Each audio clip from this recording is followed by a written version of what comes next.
Então, tudo bom? Quarto ano. Agora nós iremos continuar aquela aula que nós demos no Hangout, falando sobre o Tratado de Tordesilhas e também as capitanias hereditárias. Lembrando que esse foi um acordo feito entre os portugueses e também os espanhóis, né? E os portugueses, como vocês viram na página 67, eles ficaram com um espaço territorial, né, à beira-mar, vamos dizer assim, e dividiram esse espaço em partes e seus donatários, né, aqueles que tomavam conta daquele espaço, eles eram responsáveis por esse espaço, né, que eles tinham, aquele território. E aí é que entra os limites da Terra. Os primeiros limites, mais ou menos, que nós podemos dizer que foram inventados foi esse limite, o limite do Tratado de Tordesilhas e das capitanias hereditárias. E o que mais era capitanias hereditárias? O nome mesmo já diz, né? Hereditário. Ele fala sobre passar de um para o outro. Então, aquele responsável por aquele lote, né, que era bem grande, alguns lotes eram enormes e alguns eram bem pequenos e apertados. Como ali no finalzinho do mapa você vê São Vicente, São Vicente. E entre esses São Vicente tem uma finurinha, também escrito São Vicente. E aí você vê que nem todos os lotes foram divididos igualitariamente, né? E esses lotes, eles eram passados de gerações a gerações. Por exemplo, se eu fosse dona de uma capitania hereditária, quando eu viesse a falecer, o meu filho, eu já tenho um filho, e o meu filho seria o novo dono dessa capitania hereditária. E ela era passada de geração em geração até que esse tratado e essa questão de capitanias foi extinguida. Então, vamos agora para a página 68. E na página 68 fala sobre a geração de ganhos, né? Que nem todas as capitanias hereditárias, né, nem todos os lotes, eles geravam ganhos significativos para Portugal. E os seus donatários, né, acabavam se complicando na questão de como organizar e como manter aquele lote que ele já tinha, porque tudo gera gastos. Por exemplo, eu tenho esse terreno, essa casa, e para manter essa casa em pé eu preciso pagar a conta de luz, eu preciso pagar o telefone, eu preciso comprar comidas, eu preciso comprar N coisas para mantê-la de pé e até mesmo fazer as reformas. E tudo isso gera uma grande administração. E aí, eles não conheciam. Então, se eu não conheço toda a minha casa, eu não sei o espaço que ela tem, eu não sei quantos quartos ela tem, eu não sei. Então, eu não consigo administrar a minha casa. E assim eram os donatários. Eles não conheciam, às vezes, o seu território. E por falta de conhecimento, né, e de instrução, vamos botar assim, do seu próprio território, ele acabava não conseguindo administrar o seu território e acabava se complicando bastante com relação por falta de conhecimento, né, do seu próprio território e a dificuldade de conversar com o rei, né, era muito grande. E aí acabava trazendo grandes transtornos que nós iremos estar vendo. E aí o governo português também não facilitava muito a vida dos indígenas, né?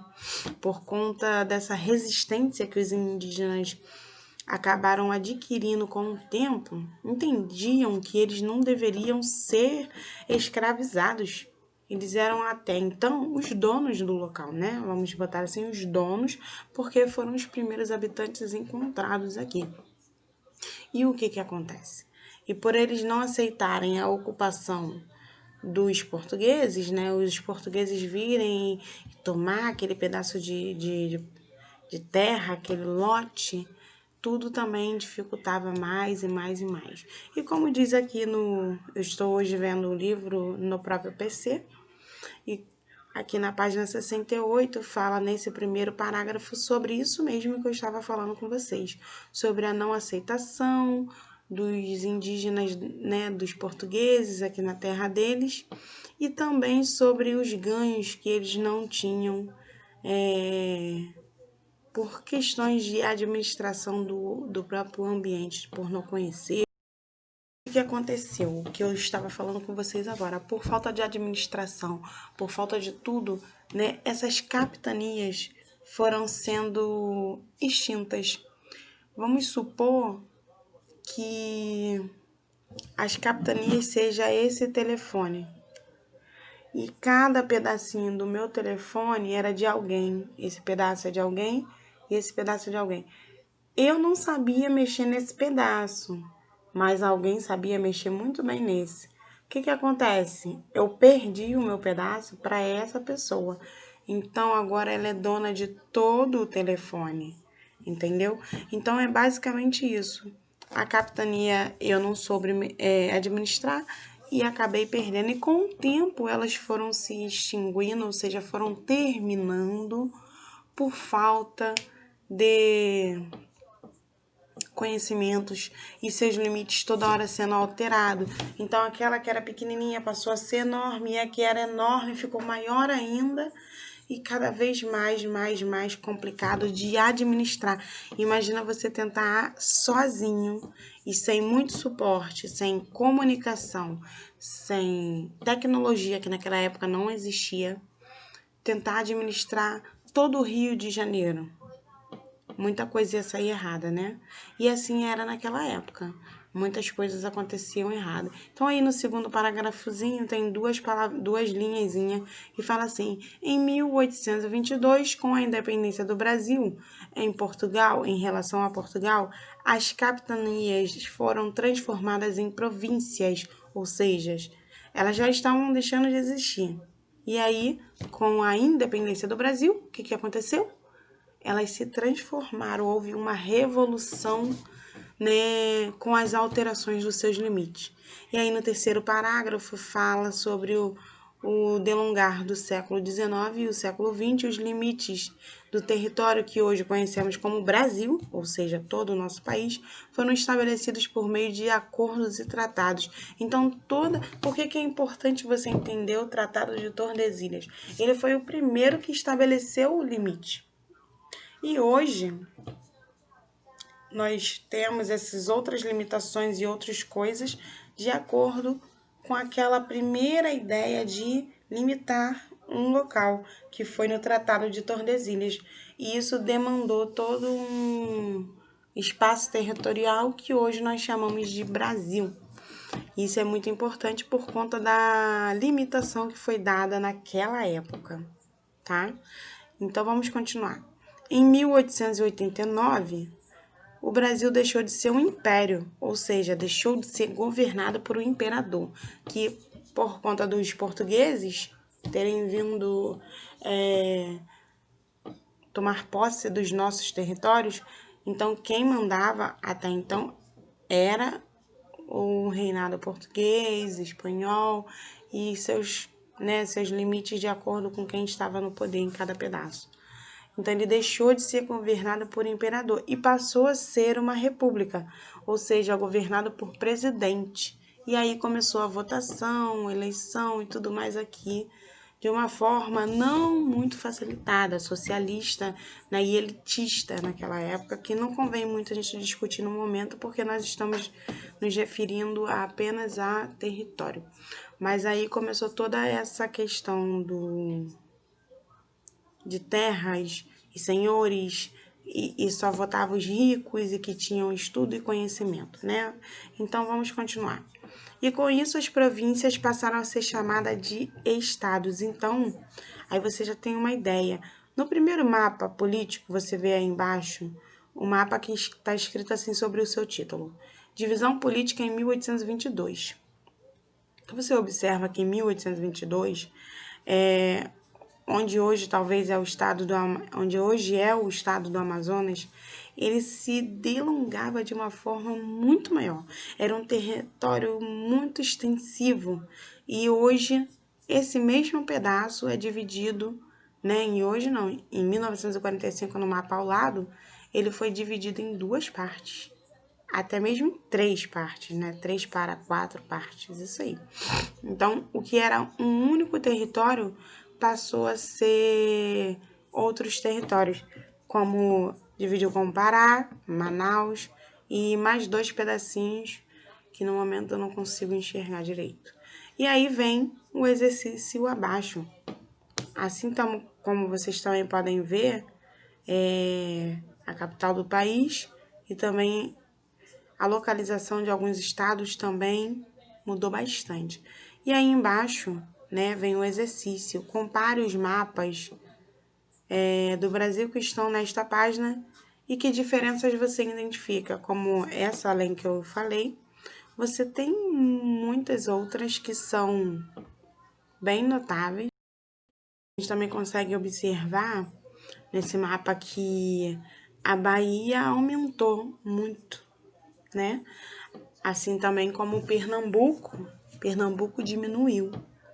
São Paulo, que era muito maior, passou a ser menor. E assim surgiu também o Paraná. Vocês observarem o mapa, né? Se quiser dar uma pausa no vídeo e dar uma observada no seu mapa, você vai ver um monte de mudanças que ocorreram através apenas de uma divisão política melhor, né? A transformação de um império para um Estado republicano, para um Brasil republicano, né? E agora vamos para 69. Acredito que meu vídeo não vai caber, né? A aula de hoje eu vou dividir em duas partes, tá legal? Página 69. E aqui na página 69, ele fala sobre a grande extensão do território brasileiro, né? E fala também que foi uma dificuldade maior ainda do que já estava sendo encontrada para a administração dele, ou seja, para saber o que está acontecendo, como está sendo, o que está precisando, para onde vai. E o que eles começaram a fazer, né? E aí começa a evolução, a tecnologia. E aí ele fala sobre isso no primeiro parágrafo. A grande extensão territorial do Brasil foi um fator que dificultou sua administração desde o período colonial. Os povoados, vilas, cidades localizavam-se ao longo do extenso litoral e não se comunicavam uns com os outros. Isso dificultava muito. A ligação entre as partes territoriais era feita principalmente por uns caminhos de terra, onde transitavam os animais de carga e pelo transporte marítimo, no litoral e nos rios. Ou seja, o único caminho deles se comunicarem era por um longo caminho de terra. Provavelmente, na maioria das vezes, era deserto e dificultoso. Então, precisava-se talvez de muita alimentação, deixar o cavalo, o burro muito bem cuidado, alimentado grandes pausas e muitos dias para se chegar aonde você queria. Por exemplo, eu quero falar com alguém que mora em São Paulo. Então, daqui até São Paulo, eles usavam muitos animais, muitas águas, muitos mantimentos e gastava-se muito. Então, a comunicação era bem escassa. Muito raro alguém sair daqui para ir para lá, né? E aí começou a ligação dos territórios de forma diferente. Preparem-se que o vídeo vai cortar e eu vou começar um novo vídeo, tá legal? Então vamos lá, para terminar aí. Aí fala sobre o segundo parágrafo. Uma maior integração do território ocorreu com a abertura das ferrovias. Foi quando foi criado a linha de trem, né? Que hoje é chamada de trem, mas na época era ferrovia. E posteriormente de estradas e desenvolvimento rodoviário. A partir do século XX, isso possibilitou o aumento do deslocamento de pessoas e mercadorias. Atualmente, a diversidade de meios de transporte e de comunicação intensificou-se muito grande no território. Agora vou para o vídeo 2, tá bom?